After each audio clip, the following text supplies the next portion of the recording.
reporting and witnessing to the violence they have faced in their own lives. And tonight we give a very warm welcome to Dr. Swee Ang. Dr. Swee Ang was born in Penang and grew up to become a Christian in Singapore. She is now consultant orthopaedic and trauma surgeon at Barts and the Royal London Hospital.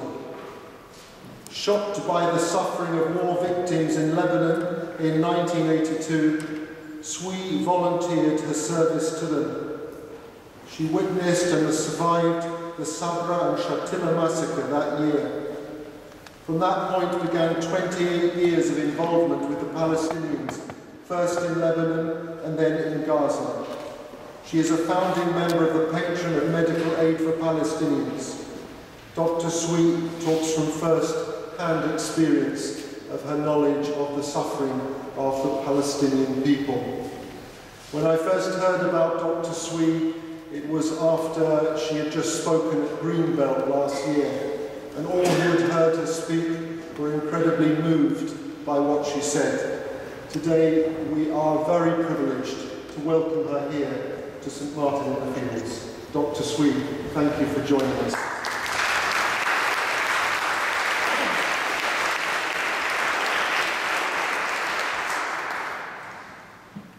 Thank you. Thank you very much. Can you hear me? Yeah, you don't have to see me, but the main thing is you must hear me. All right. First thing, I want to thank St. Martin in the Field for having me here. For a long, long time, I've admired the work of this church. Their role in looking after the homeless, their campaigns for taking a stand for justice, and it's really a church which it is what the Acts of the Apostle describe what a church should be. And so it's a great privilege. And I also thank you for coming, because among you I can see a lot of friends and those that I know of, but have the privilege of meeting for the first time. Bishop Johnson and my own priest from Corpus Christi, and Father Coleman, who's come all the way from Sheffield, and lots of friends, including the CEO of MAC. And I got to be careful what I say, because I don't need someone to complain that Swee is being political, and Charity Commissioner will get us in a lot of trouble. So I'm speaking on my own, and if I make strong opinions and outrageous statements, I bear the responsibility. It's nothing to do with St. Martin in the Field, it's nothing to do with MAC. I'm speaking as Swee. When I first saw the Terry Duffy cross, my heart just cries out. I said, this is Shatila, Sabra. This is also Gaza. This is a countless massacre of the Palestinian people through the ages. And then I've heard the question asked so many times. And through all the years, I've seen countless crucifixion, persecution of the Palestinian people. I see them suffer, I see their homes being destroyed, I see their lives being torn apart. They're also deported. And within my own heart, I ask, when will they have their resurrection? Today, I want to talk to you about Gaza. But even as I'm collecting my facts together, I know that last week, F-16 Israeli Apache helicopters have bombed Gaza with phosphorus, with heavy bombs, 100 wounded, 20 dead. Operation Scorching Sun. And I bet most of you would not have heard of it, because it was not on the news. Perhaps you know more about Cast-Lead, Operation Cast-Lead, which led to the death of 1,433 Palestinians instantaneously, 21,000 homes destroyed, 200 schools, 15 hospitals, and at that time the war was outraged. But over 2 years, again the publicity has subsided. So perhaps I will start from the very beginning. I'm going to make it a long, strong half an hour, because I'm going to start how I came from the position of a Zionist Christian fundamentalist supporting Israel without questioning, to where I am, standing before you, talking about Palestinian people. And I am honored to be able to talk about them, because over the years, I've learned to respect and love them. I was baptized in a church that believed that Israel has to be right. It has to get everything we can support it with. The Israelites were the chosen people of God. The modern state of Israel is a miracle by God's hand, and it doesn't matter who can trample over in the process. I grew up in Singapore, which is an extremely pro-Israel country. In 1967, when within a few hours, the whole Egyptian Air Force was wiped out by the IDF, my Singapore celebrated, and my church rejoiced. Thanksgiving upon Thanksgiving upon Thanksgiving. And we have not seen the other side. I didn't know the anguish and the pain. So continue this kind of state of prejudice, blindness, self-righteousness, believing that God is on the side of Israel, on the side of the West, and therefore we are God's favored. Until the year 1982, when one day I returned from home, and I switched on the television, and I saw a country being torn apart. The bomb fell, hours, destroyed schools, hospitals, killing children, women, destroying factories. I couldn't catch the name of the country, but I caught the name of the warplanes. They were Israeli fighter jets. And I asked myself, why did Israel do this? Then I asked God, why? I asked my Jewish friends, why? And I asked my own church, why? The answers given by men did not satisfy me, and God was silent.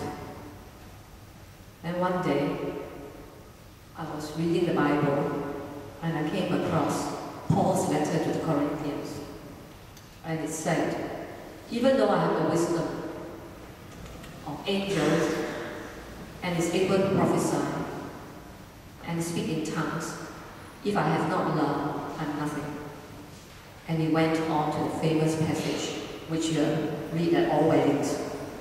And then further down, he said, when I was a child, I spoke like a child, I thought like a child, but when I grew up, I put aside childishness.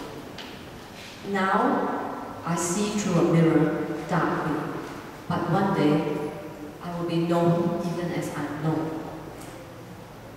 And now, abide faith, hope, and love is true. But the greatest of this is love. It hits me smack between my eyes, and I know what God's trying to say. You are not wise. You can't prophesy. You are nothing. But I've asked you to love. And therefore, go love those people. I don't even know who they are. But I said, Lord, I will. A few days later, Christian Aid came with an appeal asking for a doctor to go out to Lebanon to treat the wounded. I resigned from my work and went. And I landed in Sabra Shatila, Palestinian refugee camp, in a hospital called Gaza. It's called Gaza Hospital, although the refugee camp is in Beirut, after the Gaza Strip. In fact, it's true to say that Gaza is the first Arabic word I learned.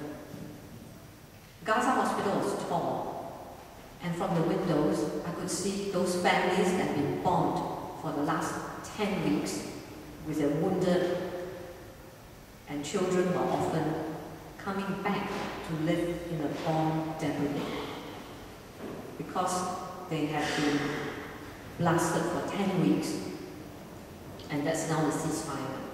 In the evening, I would go down to visit those families. I thought they were just war-torn victims, and asked them. And then I found out from them. And that is the history of Palestine, which I learned from the refugees. I learned from them that they were part of the 750,000 people that were forced to leave British mandate Palestine when it became Israel. They walked across the border and found themselves in refugee camps. The United Nations gave them tents to live in, promising them that before long they will return. That was 1948. In 1982, the fourth generation of Palestinian refugees were growing up in the refugee camps all over the Middle East. And today, the size of the problem is such that 5 million Palestinian refugees out of a world total of 15 million refugees. 1/3 of the world refugees are Palestinians. The second fact is that the Palestinian refugees have been refugees for 63 years.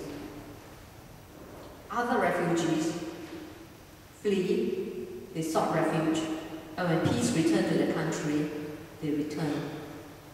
The Palestinian refugees stayed as refugees in exile, never to return.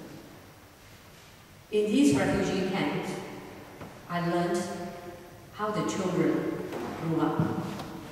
They learned about Palestine before they learned their own name.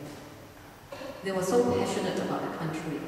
They named their hospitals Gaza, they named it Haifa, they named it Ramallah, they named it Al-Quds, which means Jerusalem, after the places their parents had to leave. The hospitality of the Palestinian people put me to shame. They knew I was a Christian. They knew I came with Christian aid.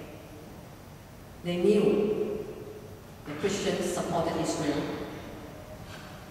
And yet, there was not a single murmur of resentment. They shared with me everything they had, which was poverty, which was generosity in poverty. They gave me Arabic coffee. They showed me the beautiful embroidery.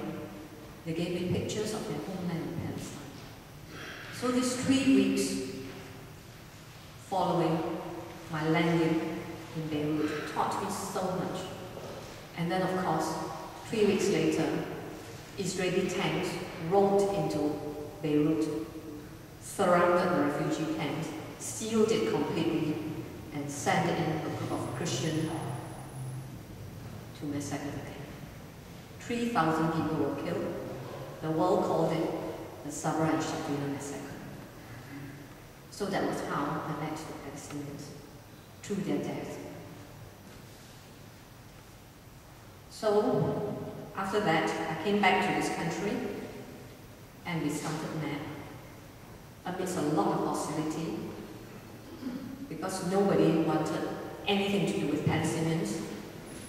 My church didn't want to hear about it. I thought I was on my own. But no. Well-meaning people, without prejudice, came. There are two kinds of people in this world. One set of people are ignorant, they don't know. The other kind of people knew and try and suppress the truth. The people who don't know will usually change when they know. The people who want to suppress the truth are a different story.